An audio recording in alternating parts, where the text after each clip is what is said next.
E gravando. Simbora lá então. Segunda-feira não podia gravar vídeos, consegui só agora.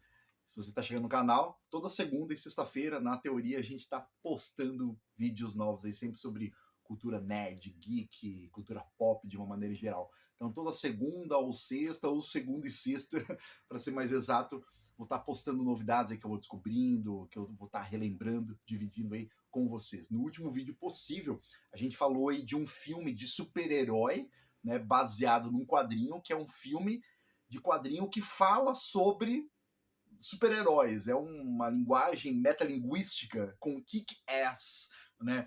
É uma obra bem inovadora ali de Mark Miller, onde é um quadrinho que fala o que é ser super-herói, numa releitura mais escrachada, né, ali de Watchmen, uma desconstrução do super-herói por uma pessoa que não é super-herói, fazendo a seguinte pergunta: por que ninguém pensou em ser super-herói, já que tem tantos quadrinhos, filmes sobre isso? Ainda nessa premissa, eu vou falar de um outro filme, mesma premissa, a galera falou até que é cópia um do outro, lançado no mesmo ano. Isso eu assisti na internet também, por isso que eu vou estar mostrando aqui. Super, só isso, super. Super, só isso, com vários atores famosos da época ali, com algumas pontas ali que você fala, olha, já vi esse cara, já vi esse cara.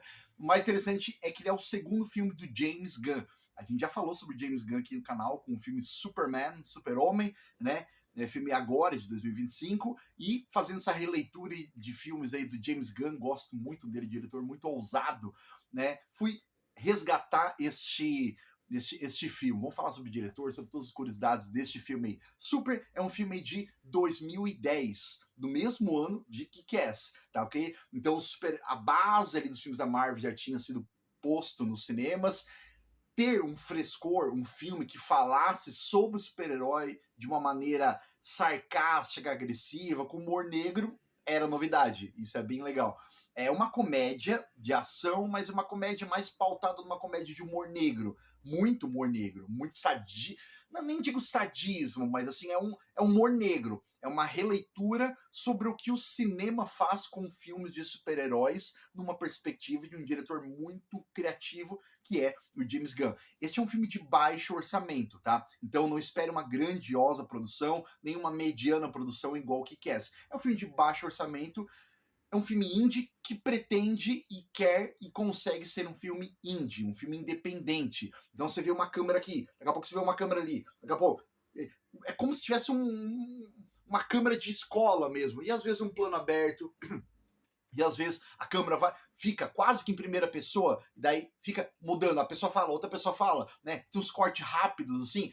O filme, ele pretende ser um filme com ares toscos, por assim dizer, mas tem uma criatividade, tem uma direção, né, audabilíssima, não sei se existe esse verbo, muito audaz, né? E não é à toa que depois desse filme, alguns anos mais tarde, chamaram, né, James Gunn para fazer só Guardiões da Galáxia, né? Então ele já tinha uma certa experiência com fazer filmes com novas releituras, com Seres Rastejantes, que ele tinha feito em 2006, que é uma releitura de filmes B, né? Agora, em 2010, ele fez essa releitura de filmes de super-heróis, né? Tem um diretor tão ousado para fazer filmes de super-herói, quando a Marvel colocou Guardiões da Galáxia alguns anos depois, né?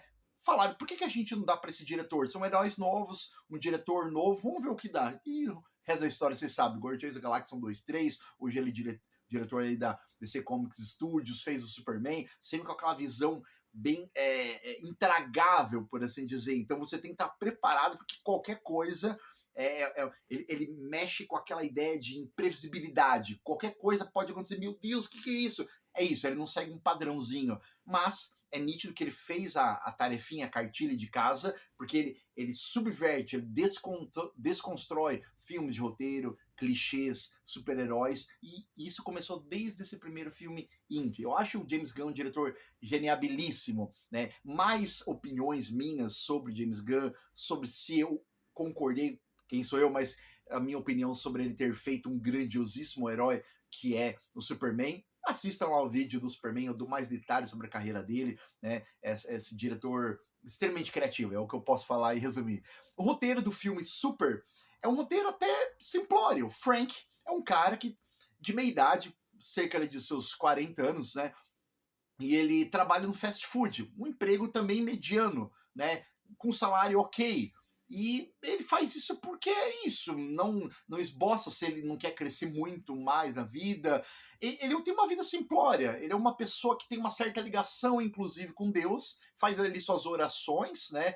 E ele, bem no começo do filme, Frank, ele fala que teve 2 momentos importantes na vida dele. Um dia que ele ajudou um guarda a pegar um bandido, e um dia que ele conheceu a esposa dele. Então, o ápice, o alicerce da vida dele está na esposa dele. Foi quando a esposa dele voltou a usar drogas, deixou ele com um rapaz, um moço de muito má índole, e ele não aceitou aquilo de má vontade, ele achou que aquilo foi um sequestro. A minha mulher me ama, como que ela me deixou? Sim, ela deixou ele para um líder de tráfico e ser uma garota de programa de luxo para ele, e ele não aceitou essa realidade e ele achou que foi um sequestro e ele orou para Deus e Deus deu uma revelação para ele, tudo nos conformes da mente do protagonista. O diretor de momento quer dizer que é Deus, é uma visão, é sempre uma visão ali do protagonista. Em determinado momento ele assiste um programa de televisão e ele acha que Deus está falando através ali do programa de televisão que aquilo dali pode ser ou não.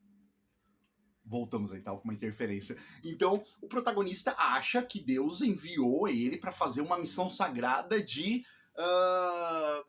Como que é? De salvar as pessoas inocentes das injustiças do mundo. E aí, que vem a capa do filme com Cala a Boca Crime, né? Quando ele mostra a capa bem do filme, e é o que ele mais fala. Ele se veste ali de um super-herói, todo improvisado, melhor estilo Kick-Ass mesmo, e ele tenta calar a boca aí do crime, de uma maneira bem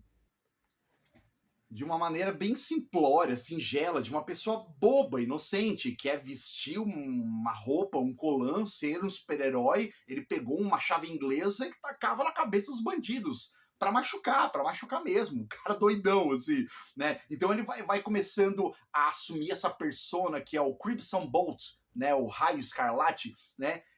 Batalhando contra as injustiças sociais, é alguém que furou a fila, é alguém que passou no sinal errado, enfim, ele pega sua chave de boca, sua chave inglesa e dá na cabeça dos inimigos, chega a rachar a cabeça, e a polícia começa a ver que um serial killer que tá nas ruas aí, que doideira, né? O que é legal no filme, no começo, e pode ser uma comédia, tu começa a ficar achando e depois tem certeza que o protagonista, ele é perturbado. Não, ele é perturbado. Peraí, cara, você tá indo longe demais, né? E você começa a ter pena do protagonista. E aí que tu vê que é um filme bem diferente, porque ele flerta com a comédia, humor negro, ação, comédia, um drama psicológico, uma espécie aí quase de esquizofrenia, e começa a ter pena da nítida esquizofrenia ou algum problema mental paralelo que o personagem principal tem aí. As minhas opiniões, justamente isso. O protagonista, ele tem uma perturbação mental, um problema mental, e ele vai colocando todas aquelas agruras da vida dele em criminosos, mas ele não sabe brigar, ele não sabe bater, e ele chega a matar pessoas, assim, meu Deus, peraí, uma coisa tá errada. Me lembra muito um filme do ano anterior, de 2009, do Woody Harrelson, né? The Fendor, que também era um cara com alguns problemas mentais, um certo atraso mental, né? Não sei qual é o laudo psicológico específico, mas é um cara, um senhor aí de meia idade, que é nitidamente que ele é um adolescente dentro dele, e ele começa a ser justiceiro, né? E começa a agredir pessoas que inclusive mereceriam ser agredidas ou presos, mas agredir com violência, e daí fica elas por elas, assim, não age com justiça, mas uma justiça própria, né? Que doideira. É um filme que eu classificaria com certeza para 18 anos. É um filme que se assemelha muito à proposta de Kick-Ass, né? Um justiceiro sem poderes que vai fazer justiça com as próprias mãos. Inclusive, grande parte dos críticos falaram, quem copiou quem?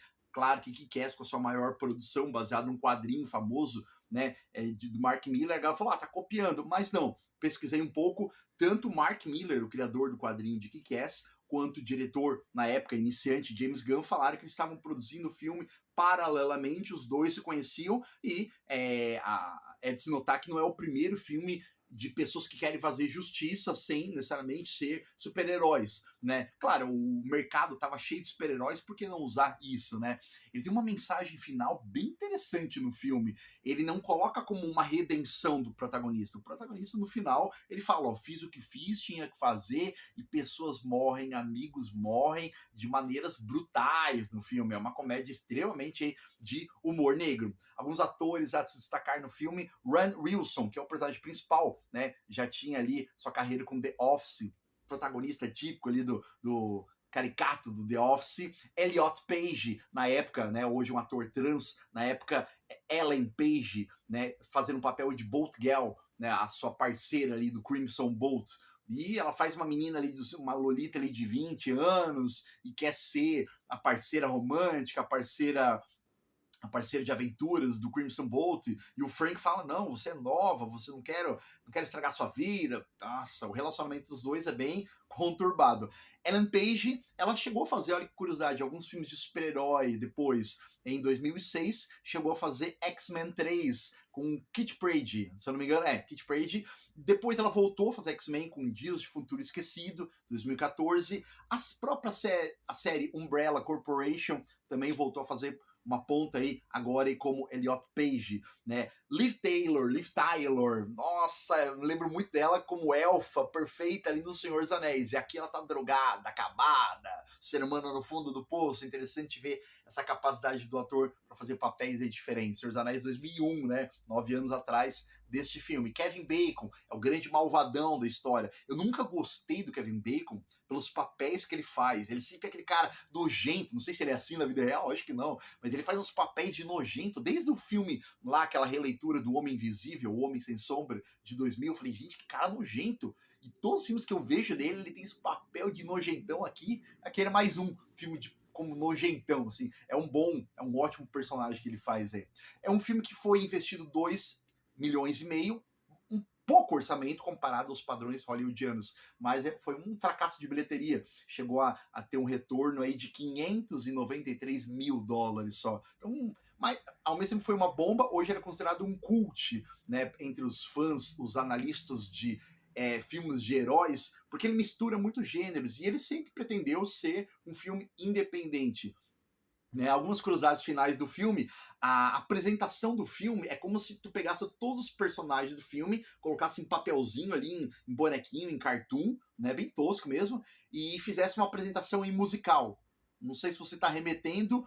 James Gunn voltou a fazer isso anos depois na série Pacificador, né, quando todos os seus protagonistas aparecem na apresentação da série Pacificador fazendo um musical, uma coisa bem ridícula, assim, né? Todos os personagens é como se soubessem que fazem parte de uma história e estão dançando para ti, para lá, para lá, no melhor estilo brega musical, mas sabendo que é um musical. Ele começa a fazer seu protótipo, uma apresentação musical em Super, neste filme aqui.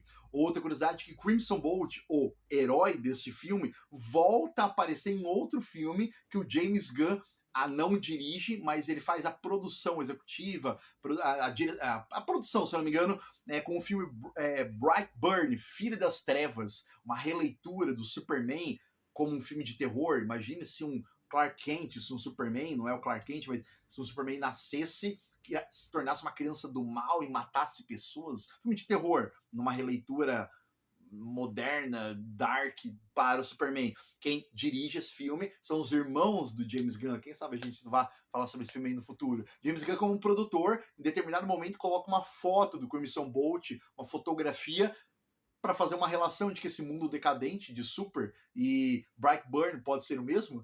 Enfim, se você tiver cabeça, estômago, um olhar minimamente analítico para filmes de super-herói, recomendo aí o filme Super de James Gunn. Até mais, gente. Abraço.